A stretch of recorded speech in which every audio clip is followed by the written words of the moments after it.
कब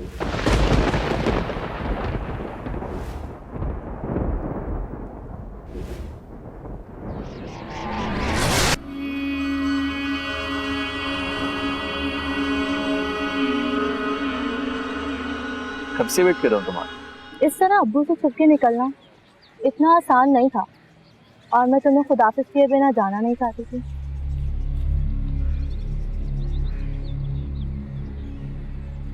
Laila, I am very sorry.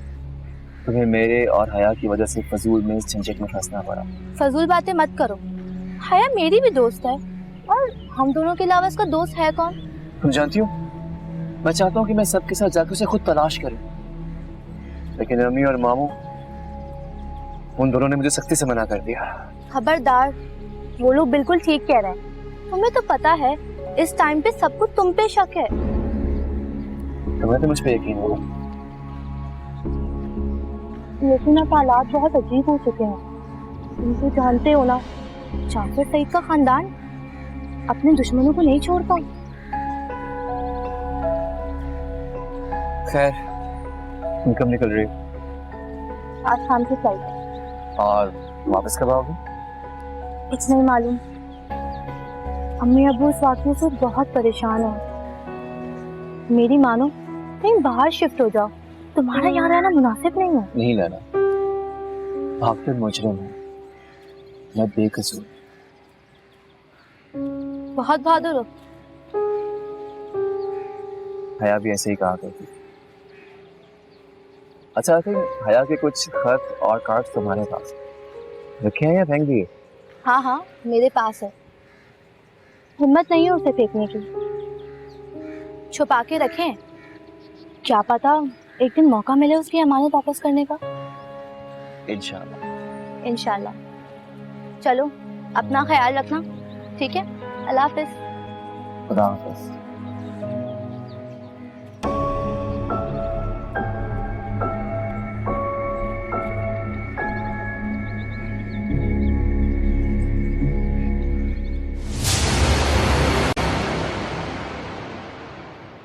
तुम्हें यहाँ नहीं आना चाहिए था। घर का कोई मर्द देख लेगा तो कयामत आ जाएगी। मैं खुद को रोक नहीं सकी, क्योंकि मैं भी आपकी तरह एक माँ हूं।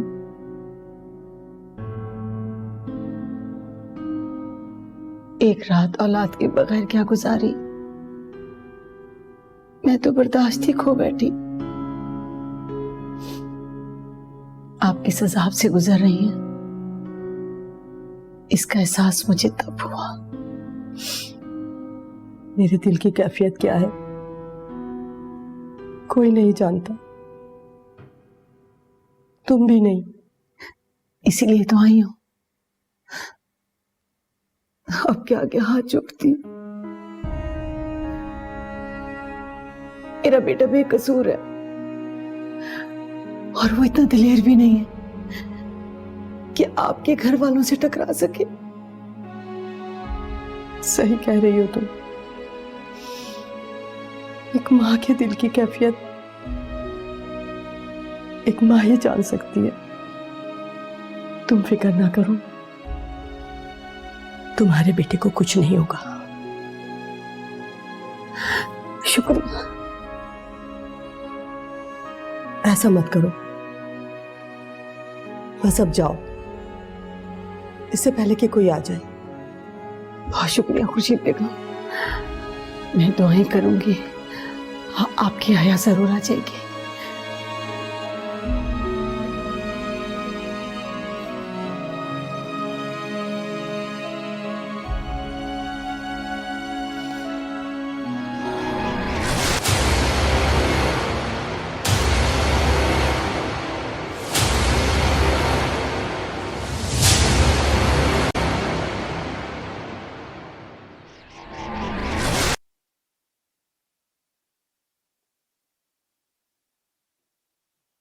गुस्सा ठंडा हुआ?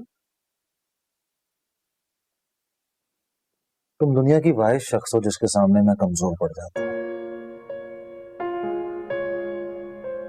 तुम्हारा खफा होना मुझसे बर्दाश्त नहीं होता। मैंने तुम्हें शादी से पहले ही बता दिया था कि मैं उन औरतों में से नहीं हूँ जिन्हें तुमने सारी जिंदगी देखा। पता है मुझे।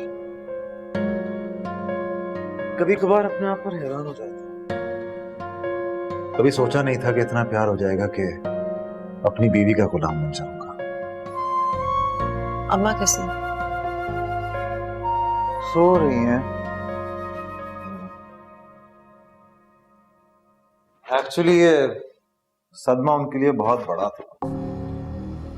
हम कोशिश करते हैं कि उनको हया की याद ना दिलवाएं। आई कैन अंडरस्टैंड, समझ सकती हूँ, लेकिन निशानियां मिटा देने से यादें तो नहीं मिट जाती। शायद, मगर हमने उसको काफी हद तक भुला दिया था। आगे बढ़ने का एक यही हल समझ में आता था। मैंने इन टीवी वालों को, प्रेस न्यूज वालों को सिर्फ इसलिए बुलाया था कि कहीं अगर तुम्हारी बहन जिंदा है और इत्तेफाक से अगर वो ये शो देख रही है तो।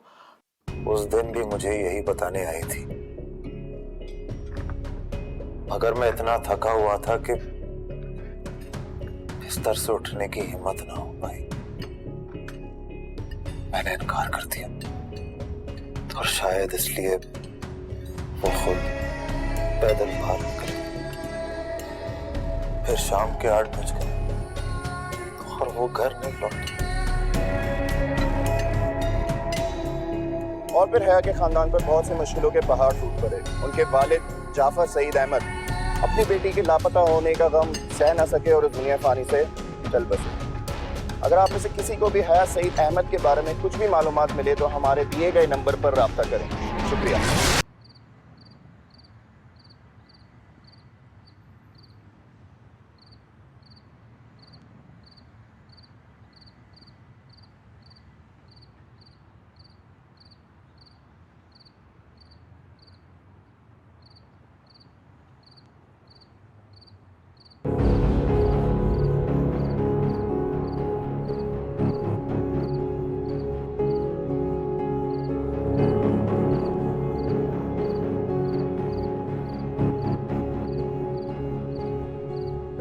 अब तक जाग रही हो?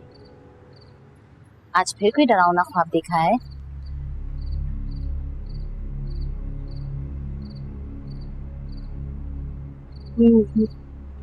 मुझे कुछ कुछ याद आया।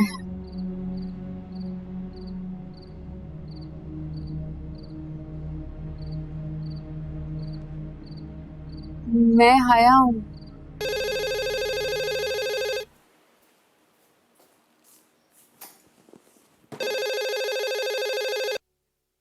हेलो, जी उन्हीं का घर है? लड़की का तो यही कहना है। अच्छा, आप लोग मुझे बताएं कि आप लोग यहाँ कितनी देर में पहुँच सकते हैं, क्योंकि फोन पर ज्यादा बात करना मुनासिब नहीं है। Okay, fine.